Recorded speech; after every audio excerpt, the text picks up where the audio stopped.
Last week, it became crystal clear neither winners nor losers had a post-Brexit plan. Well, they better come up with one fast. As the pound plummets amid a run on the London commercial property market, keep calm and carry on won't cut it as policy for the next leader of the United Kingdom. What is the plan for Britain? What's the plan to avoid contagion to the world economy? The problem is there were two sorts of leave votes, those who voted against the Brussels bureaucracy and those raging against globalization. That rage is not confined, by the way, to the British Isles. What future for big global trade deals in a world where citizens feel the rules are stacked against the little guy? Is the answer to inequality to shut the border? Today in the France-24 debate, after Brexit, should we worry?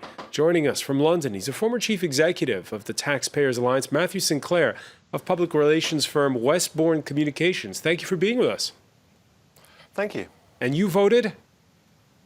I voted leave. Oh, you voted leave, okay. From Oslo, Norway, Sunny Kapoor, managing director of economic and public policy think tank Redefined. Welcome back to the show. Thank you. Conservative Paris area regional councillor Franck Marguin heads the Paris Region Economic Development Agency. Welcome back as well, sir. Good evening. The France-24 debate, where you can join the conversation on Facebook and Twitter, our hashtag F24debate. Let's start with the British pound. This Thursday, it has rebounded slightly after falling to its lowest level against the dollar since 1985. Sunny Kapoor, how low will it go? There are people out there who are hypothesizing that it might go to parity with dollar. That's $1 for every pound, which would be unprecedented, at least within the lifetime of, I think, most of the people alive right now. And a lot depends on what happens between now and September, when a new prime minister is put in place, and whether or not it seems clear if they are going to push the red button of Brexit or not. I still think it's quite likely that we are not going to actually see a Brexit. In fact, I have promised to eat my hat on TV if we do leave. And I think that's on France-24, I hope. I'll eat several hats if you wish, but I'm hopeful that sanity will prevail, that the financial and economic shock we are seeing in the immediate aftermath of the Brexit vote will focus minds, that the fact that it was, as you rightly said, a divided vote. It wasn't a vote to actually leave the EU, because most people voting didn't even know what the EU actually does. And a number of people who cast it as a protest vote against, for example, immigration, they think that 30% of the UK population is foreign-born, whereas the real figure is only about 5% or so. So one hopes that between now and September, enough people will have regret, enough people will know real information and facts, and enough economic shock would have focused minds that there will be a majority to remain, and we will not actually see a prime minister who will press the red button that will take us out of the EU, that will lead to the breakup of the United Kingdom, and that will lead to the mother of economic crisis. The mother of economic crisis. Well, we can argue about whether or not you're in denial over that vote, Sony, but let me ask you about that. The mother of economic crisis. For instance, is the pound plummeting a bad news story? It depends on who you ask, but I would say overall for the country as a whole, yes, it is a bad news story. The UK has a twin deficit, both a current account deficit that is at a near record level, as well as a fiscal deficit that we were about to sort of eliminate back to in 2020, which is now not going to happen. And that is a very dangerous place to be in. And this is the kind of thing, the kind of crisis that is usually seen in emerging markets. A lot of money that made it to the UK, seeing the UK as a safe haven after the euro crisis, is now starting to leave. And as the pound continues to plummet, more and more money will vote with its feet. So we will find it increasingly hard to actually finance our current account deficit. Inflation is likely to pick up. The consumer is likely to get hit both from the recession as well as from rising prices, because the UK is quite import dependent. And the UK's reputation as a stable, safe haven for investments, a safe haven for political stability, for policy stability, is in tatters. We are the laughing stock of the world, and no investor is going to think of the same way about the UK again. Matthew Sinclair, your reaction? I think the idea that the UK referendum is going to be overturned relies first on you'd have to have some discussions, and EU leaders at the moment, their firm position is no discussions before Article 50 is triggered. Equally, from all of the serious UK political leaders, all of the people who might take office come September, the signal's been very clear that the vote was to leave and the vote will be to leave. And all of these, well, people thought X and the reality is Y, and therefore this vote doesn't count. I mean, you start applying that standard to democratic elections and you end up cancelling them. I think the reality is that the UK is going to leave the EU. What is unclear at the moment is quite what leaving the EU means. What's unclear isn't whether we're going to leave so much as how we leave. Do we leave and do the deal which is eminently possible to do, a deal which serves the interests of both sides, the EU and the UK, maintaining the free trade which has served the prosperity of both? Or does a desire either for protectionism, to try and move financial services somewhere else in the EU, which won't work, but they might try, or a desire to punish the UK, is that going to lead to some kind of trade breakdown? But if you watch the debates during the referendum campaign, when both sides were arguing over who was most in favour of free trade, whether leave was going to allow the UK to do more trade deals externally and maintain trade with the EU, versus Remain saying it could best safeguard trade with the EU. I just think we need to be careful of overreacting and seeing this as an enormous reaction against globalisation. There are some voters who voted leave, particularly over immigration, and those voters are often those who've struggled with globalisation. But the idea that the UK has changed its position from having been historically an extremely free trading nation is just patently untrue from anyone who lived through the campaign here. All right, Matthew, I'm going to ask you how it's going so far. But first, we're going to listen to the governor of the Bank of England, whose job under normal circumstances is to say boring stuff that reassures investors. The problem is Mark Carney is alarmingly interesting these days. The UK has entered a period of uncertainty and significant economic adjustment. The efforts of the Bank of England will not be able to fully and immediately offset the market and economic volatility that can be expected while this adjustment proceeds.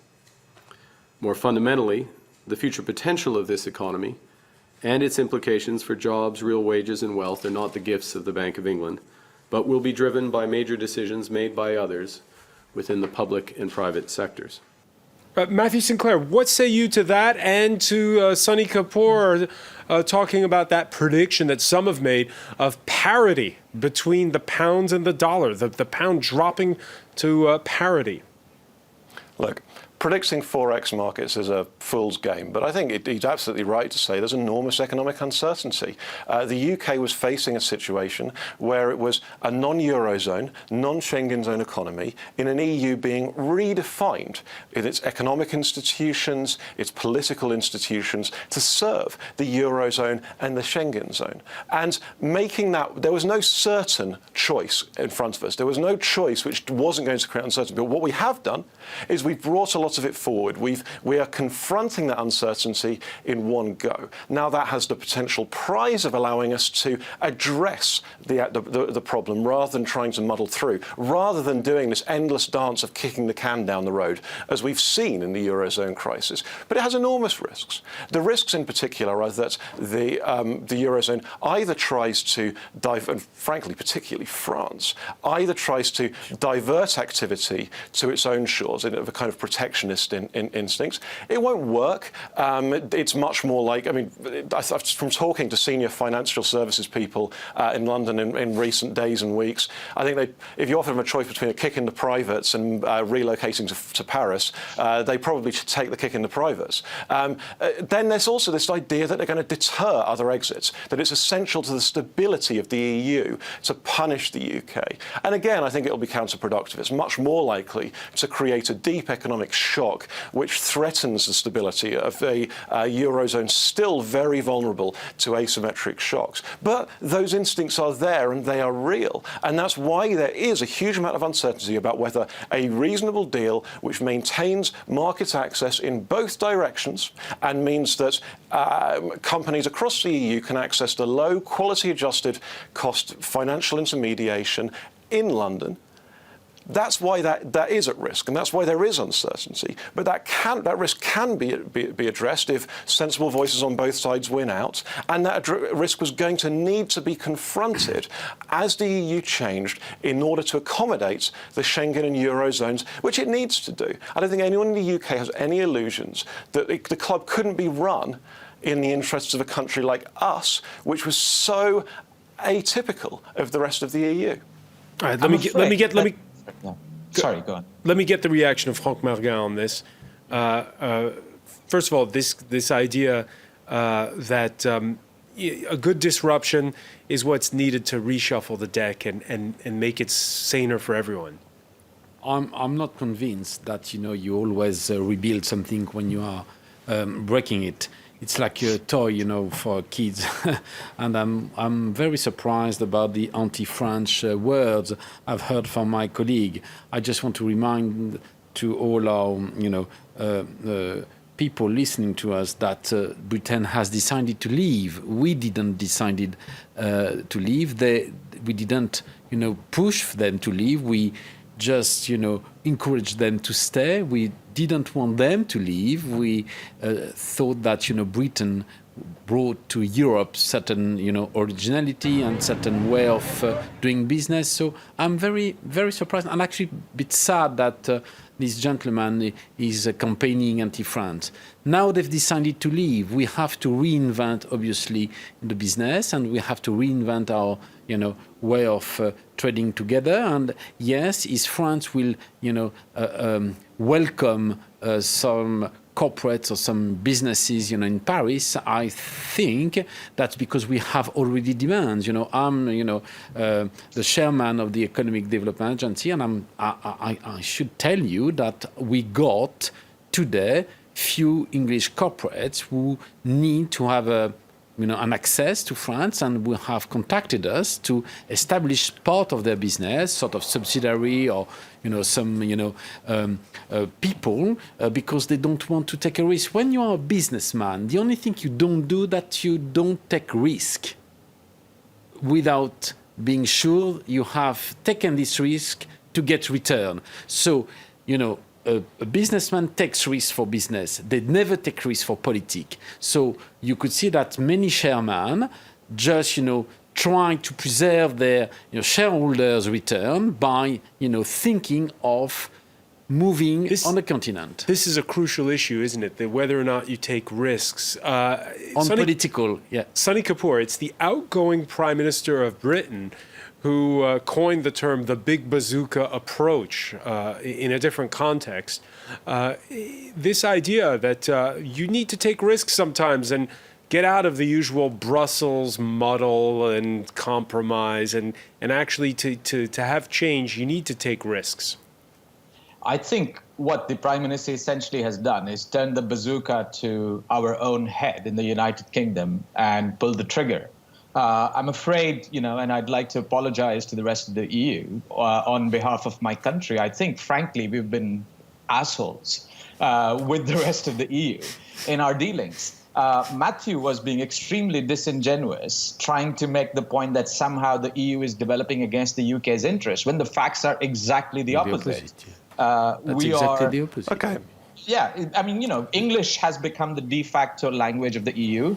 The single market was a British idea. The new commission under Juncker has been talking about reducing regulation. The number of legislations has gone down very sharply. And more, the EU has been focused in a direction, liberal, free trade, strong competition policy, etc., which are all essentially British influence. And that exactly at a time when our influence was peaking, when we were doing really well, when we were recovering from the financial crisis. May I say something here? Because you've got to look at what's been happening since 2000. I just want to talk about that because it's very important to understand that the British have decided to leave because the British politicians have done a job for them to believe that if they leave, they would be happier. It has nothing to do with Europe. If you think about what Europe did, they have no influence on immigration. That they are because England is not under Schengen agreement. Absolutely. We don't want to keep their sovereignty because if we allow them to leave, that means their sovereignty is entirely intact. Otherwise, you could not take. So I think it's a bit unfair to talk about Europe when actually the politicians in the UK have campaigned to leave because they are too, I would say, focused on their own deal and their own sovereignty. I'm not criticizing the British people who has voted against. I'm talking about the British politicians who have campaigned and they got what they wanted to get. So please don't blame Europe. Blame the internal organization of the UK, which were not working well. Let me bring in Matthew Sinclair because we're going to have to go to the break. Go ahead, Matthew. You've got to be realistic about this. Sonia's describing the world before 2008. There was a time where the UK had a huge role in, for example, financial regulation. And a lot of financial regulation is telling other economies to adopt the kind of standards that exist in the UK. Yes, but regulations are not that bad. Crisis.